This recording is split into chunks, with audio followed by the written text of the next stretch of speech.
যে এই এসআইআর এর নাম করে কেন্দ্রের যে বিজেপি সরকার, আরএসএস পরিচালিত বিজেপি সরকার, নরেন্দ্র মোদীর সরকার, সেই সরকার এসআইআর নাম করে পশ্চিমবাংলায় একটা বিভাজনের রাজনীতি করতে চাইছেন এবং দুষ্কর্মের সঙ্গে যুক্ত শুভেন্দু অধিকারী এখন বিজেপির নেতা।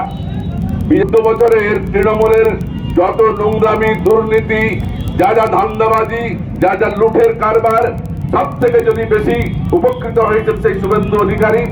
তিনি বলতে শুরু করলেন যে পশ্চিমবাংলায় এসআইআর হলে নাকি ঘুষপেটিয়া, ওই রোহিঙ্গা, এরকম ১.৫ কোটি মানুষের নাম বাদ যাবে।